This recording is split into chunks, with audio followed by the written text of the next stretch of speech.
All we see is death and advertisements, and the impact that social media has had on the hip.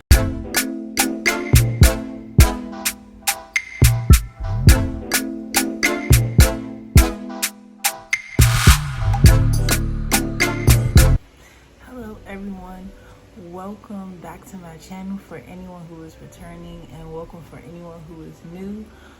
My name is Michelle, and I know it's been a while since I made a sit down video. I really haven't felt like I've had the time or just the quiet that I needed to film. So I'm trying, but you may hear I don't know what in the background. So I just want to warn you before I start.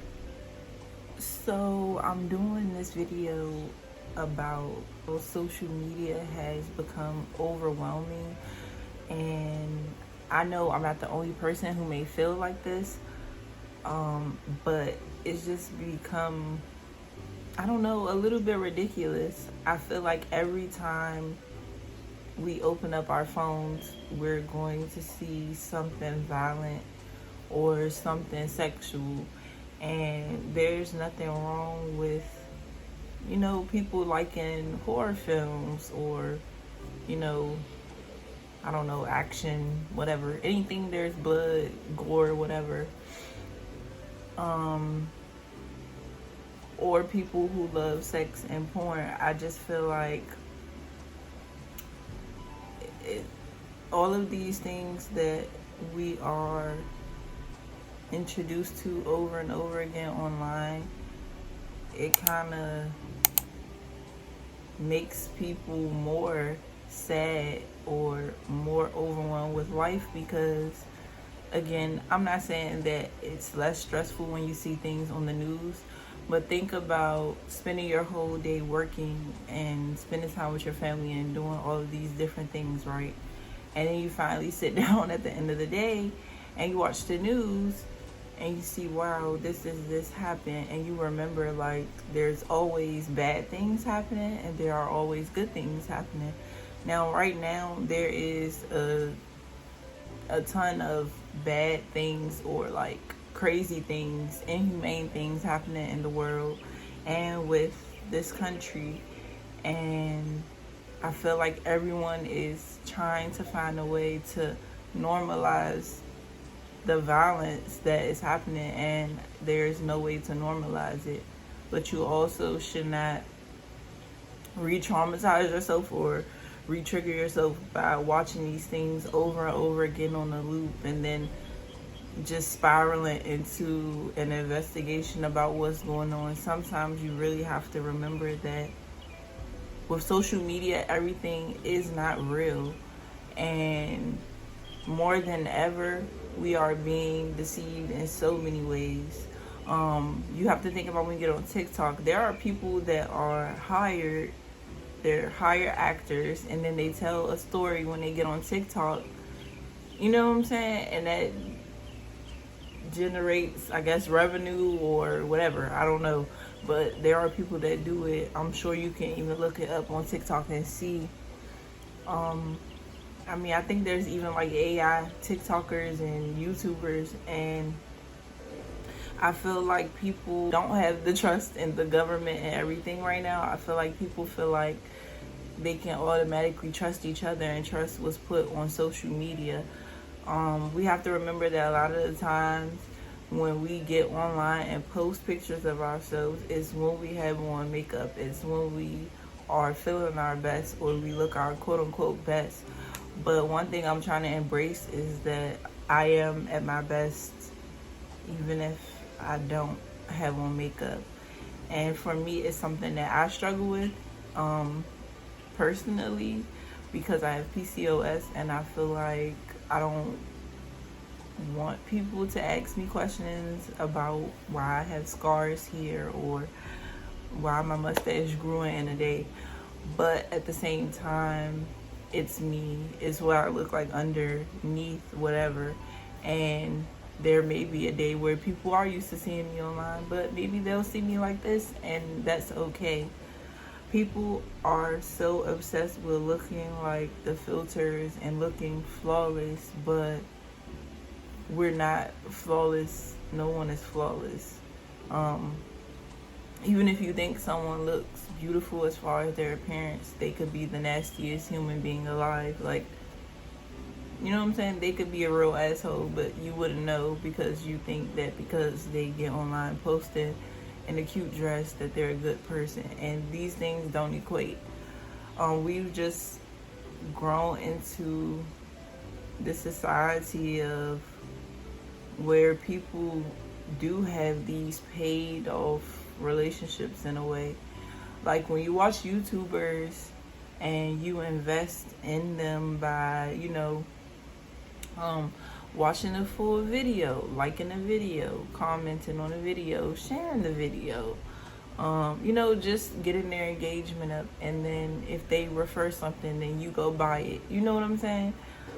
But where is that balance to say that this relationship isn't one-sided the way you feel like it's both-sided, but it's really one-sided because you're tuned in, you're supporting them. And I'm not saying that it's not returned back when they post content for you, but you do have to remember that they don't know you. You are just someone that is commenting. And I'm not saying that as if I wouldn't appreciate, because there's people I know personally, like truly, that know me, that watch me on here, but then there's also people who have never met me. And so I feel like social media has allowed people to feel like they have these close relationships, but I kind of worry, as someone who struggles with mental health issues and seeing a lot of people who really struggling even more so than before the pandemic. I feel like a lot of people were probably their healthiest before the pandemic started, but they literally developed like mental health issues because they weren't really able to grasp being by themselves. And I feel like when you pick at all these layers around who we are as a society and what we're taught to value, social media just teaches us not to value ourselves. Like, for example, say you like I like doing my makeup, I like doing creative makeup looks. However, to look good, it costs. And right now, I'm trying to figure out starting a business and moving, so I'm not really able to invest what I want into what I want to do. Not to say I won't ever do it, but my time is coming. However, it's hard to see other people that are doing similar things to you and they're able to just push out all of this stuff. And I'm sitting here like, man, I'm like, when I'm talking to my girlfriend, I'm just like, dang, like I should be doing something. And that's not how I originally viewed social media. So I'm starting to just take my time to figure out who do I want to follow, what do I want to see, how will it keep me motivated to be creative, how will it motivate me to not compare myself to others.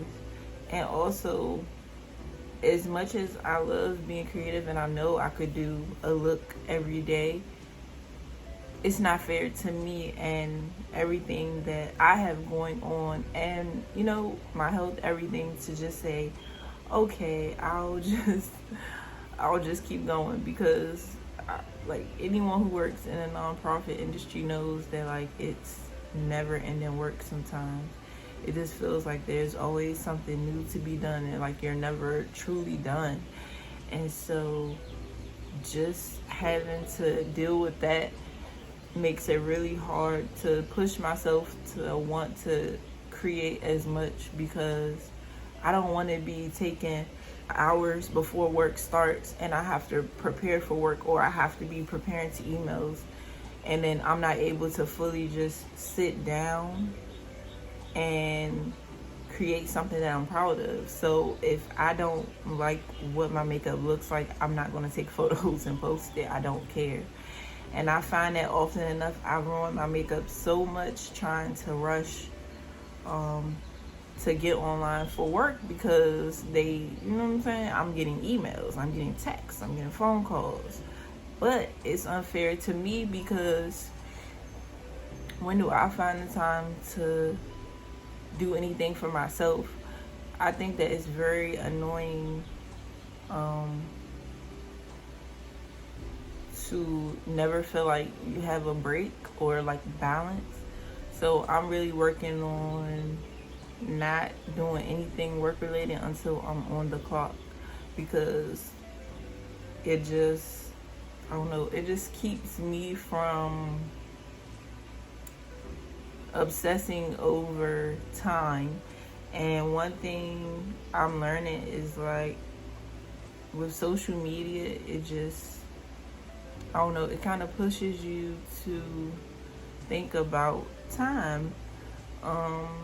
You get online and you scroll and you scroll and you scroll, and next thing you know, it's 3 hours later and you could have done XYZ, but you were online.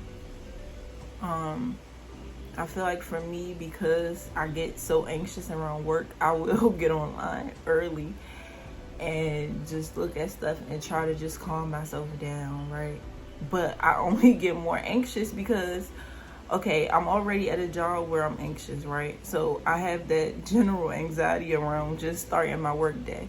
But then if I get on Instagram and I see that XYZ person in my old neighborhood got shot to death, or, you know what I'm saying? Like, DC with gun violence. So it's just like, if I was to continuously just scroll, I'm not seeing much that's positive and that's making me feel like, okay, I could take this day on. For me, it's just the opposite.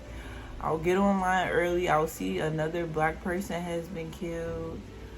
Nothing is being done. There's no justice. There's people getting kidnapped for sex trafficking. You know what I'm saying? It's just so many different ways that people are hurt and abused in this country, and it ties right into money and having to be a part of a system that is supposed to help, and then not really, I don't know, I feel like there's always more to be done, and being online just kind of,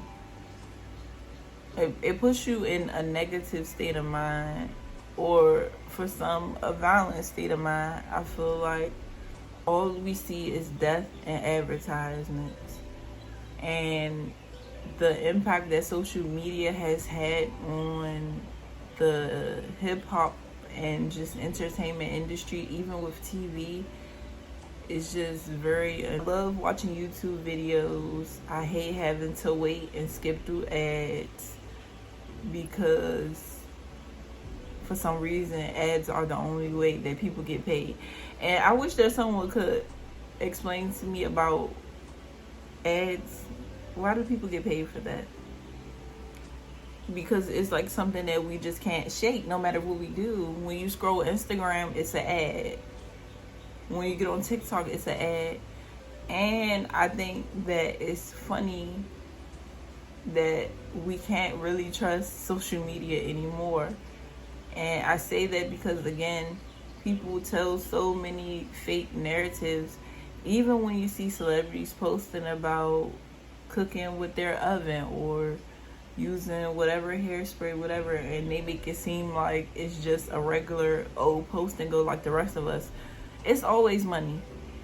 And we give so much power to people by following them on social media, by engaging with them on social media.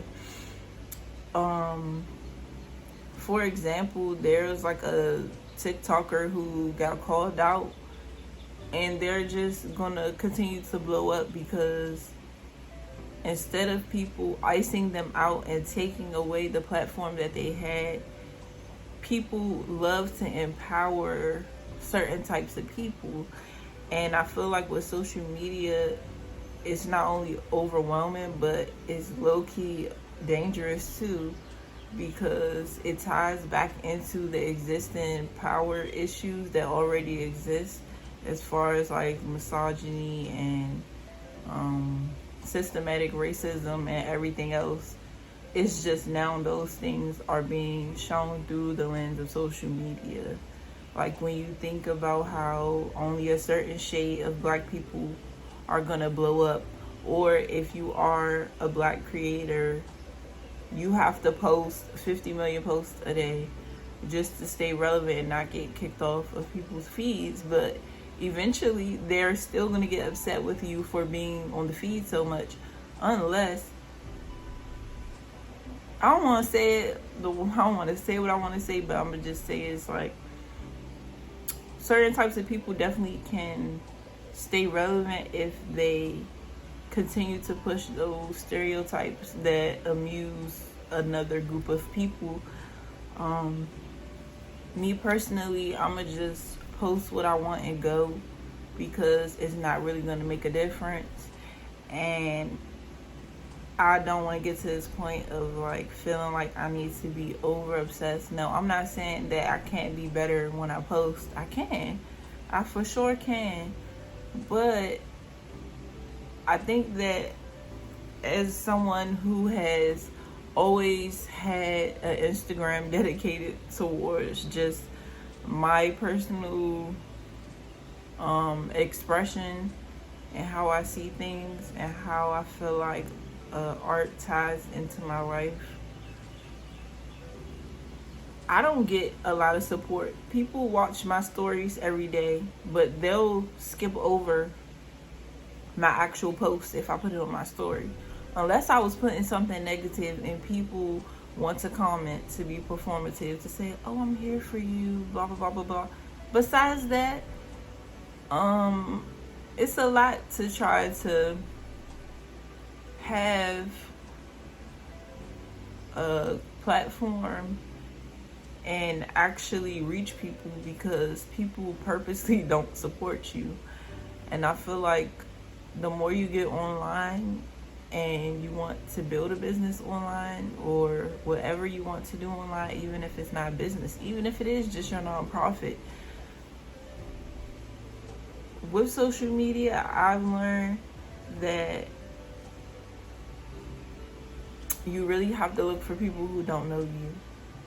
If you look for people who don't know you, you will be less overwhelmed with what you need to push out and what you need to produce. Because one thing I realized is like people only want to follow you to be negative as hell. So for me, I had people that had so many ideas on what I needed to do with my YouTube channel, or what I could have been doing, or what I should be doing. You have never commented on my page this much or talked to me as much. I don't need your advice. I don't need anybody's advice or criticism or feedback. But people are looking for ways to feel like they're above someone else, or to feel like they're helping to make something, but at the same time they're purposely not even supporting. So you're not really helping me, but you are keeping me motivated. And I feel like people get overwhelmed with social media, because if you have had the same people on social media that you had years ago, you're probably a totally different person. And one thing I'm realizing is I have to continuously every day go through my Instagram, who I follow, and unfollow people I don't talk to, and people I didn't really have a good friendship ending with. I don't really want to be reminded of how you could not take accountability in a friendship, or I don't need to be reminded how you can go support XYZ, but if I ask for one thing, you can't do it. You know what I'm saying? But you expect me to be there. So I feel like for me, social media is overwhelming, because I'm tired of seeing people die. I'm tired of seeing people just really just get shitted on, especially black people. And I'm tired of people thinking that you owe it to them to post, or you owe it to them to put up something about your business or whatever else. And it's just like, this shit is not real. Social media is not real. It's supposed to be a post and go situation. And, you know, maybe you post you and your family. You know, ways for people to connect. People do not want to connect online anymore. Everything is about luxury. Luxury. Which, who the hell is living in luxury? Everybody says they're living in luxury, a luxurious lifestyle. I do not own any designer. I do have a Telfeezy, but that was a Christmas gift from one of my friends, so I did not buy it. It's scary to me just how I can talk to people every day and they know my real life struggles and what I'm going through. But because I posted a photo of me in a full face of makeup, they think that I'm living well. How do these two equate? It's like, I almost don't want to post because people will try to create this whole other version of you based on what you post online. And it's very strange, especially when they have the access to speak to you and they don't. They just take what they want from social media and run with it. And for me, it's a bit overwhelming because I've always felt like people don't listen to me when I talk anyway. So to know that people just create more bullshit in their head based off of a social media post is a little disturbing. But it brings up the good point that people think that they know you. You don't know me. You only know what I'm posting online. And even if you knew me years ago, you don't know me now. And people tend to think that, like, okay, if I connected with her on Instagram in 2016, so whatever she was doing in 2016, she'll be doing it 6 years later in 2022. And that's not how it works. People change, they grow up. So what you remember them as is not who they will be when you think you're going to reconnect. And I wish more people could better understand that it's okay to just like a post and go. It's okay to not be deeply connected to everything you see. It's okay to not make assumptions based on a post. I think that if you're feeling overwhelmed by social media, you should try to spend less time on it. If you are like me and you're trying to push out like content creation, if you can like at least film it, edit it and post, or film it in advance, edit it, and then schedule it to post. Like if you have Canva, you could do it for free on there. If you have like their Canva Pro, which is like $13, $14. And yeah, I get that it's hard to find a balance because we've all been like stuck inside. But if you can just put your phone down for like an hour, even if it's like when you're eating, you don't need to eat and scroll. Just sit down, eat, enjoy your meal, and move on. Take time for yourself. You're not gonna miss anything, because just because it's online doesn't mean it's true, and just because it's not online doesn't mean that it didn't happen, and just because it's not on the news doesn't mean that it didn't happen. So we have to learn to figure out what's valid and what's not, what's truthful and what's not. Not everything is the truth. A lot of things are just a story. I don't have much else to say for this video, but I'll see you in the next one.